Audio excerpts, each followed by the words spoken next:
Dengan bukti kegagalan sistematis yang menelan 631 korban jiwa ini, pihak mana yang harus bertanggung jawab paling besar atas bencana di Sumatera dan apa sanksi paling tegas yang pantas untuk mereka? Saat ini, Sumatera sedang menghadapi krisis kemanusiaan terbesar dalam beberapa tahun terakhir. Data terbaru per 2 Desember 2025 dari BNPB mencatat 631 orang meninggal dunia dan ratusan lainnya masih hilang akibat rangkaian banjir bandang dan longsor yang menerjang Sumatera Utara, Sumatera Barat, dan Aceh. Kabupaten Tapanuli Selatan lumpuh total, akses jalan terputus, jembatan hancur, lebih dari 3.500 rumah rusak berat. Ketika kita melihat lumpur tebal yang menyapu habis desa, kita harus hentikan narasi musibah alam yang disajikan media. Potongan kritis menolak itu. Tragedi ini bukan hanya akibat hujan. Ini adalah konsekuensi struktural dari kejahatan lingkungan yang dibiarkan oleh para pemangku kebijakan. Dalam episode ini, kita akan bedah anatomi kehancuran ini. Kita akan melihat data satelit, mengurai siapa pemegang izin, dan mengapa hukum seolah tak berdaya di hadapan para mafia lingkungan. Ini adalah investigasi yang harus kita lakukan bersama.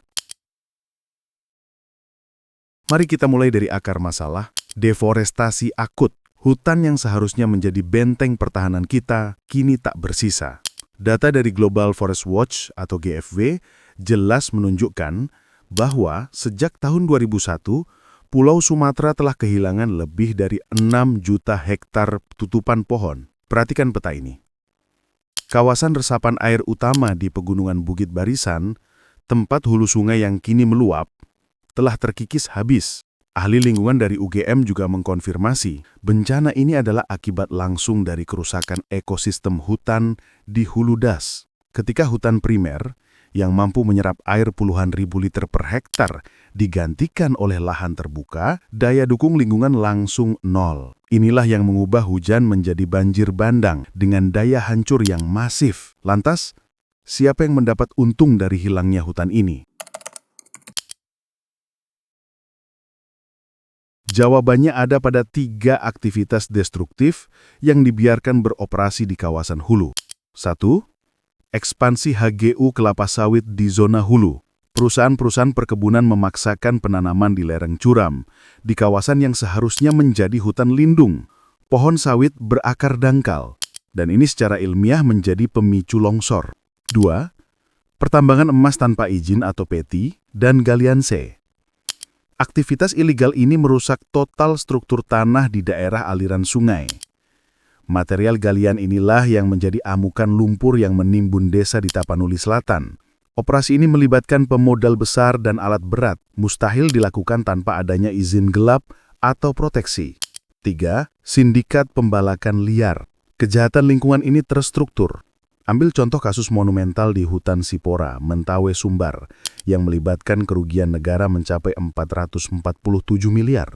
Ini membuktikan bahwa kayu-kayu dari hutan lindung dicuri dan dialirkan melalui jalur terorganisir, langsung terhubung dengan pemodal korporasi.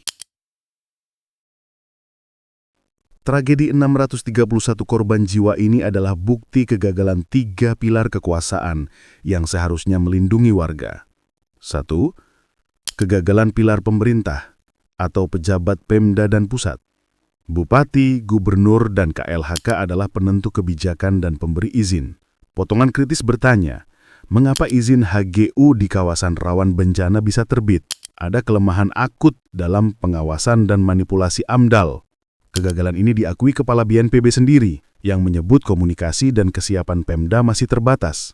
Mengabaikan peringatan dini BMKG, pemerintah harus bertanggung jawab atas tata ruang yang cacat.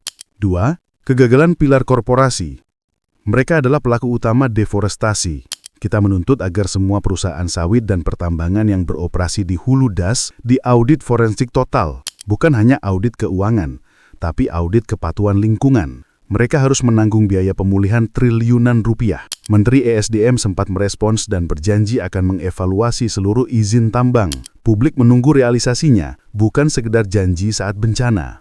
3. Kegagalan pilar penegak hukum. Ini adalah mata rantai terlemah. Petty dan illegal logging mustahil berjalan masif tanpa adanya backing. Penegakan hukum seringkali tumpul. Hanya operator kecil yang ditangkap. Sementara pemodal besar dan oknum aparat yang memuluskan jalan lolos tanpa tersentuh. Tugas kepolisian, kejaksaan, dan TNI di daerah adalah membersihkan internal dari oknum yang menjadi pelumas bagi kejahatan lingkungan.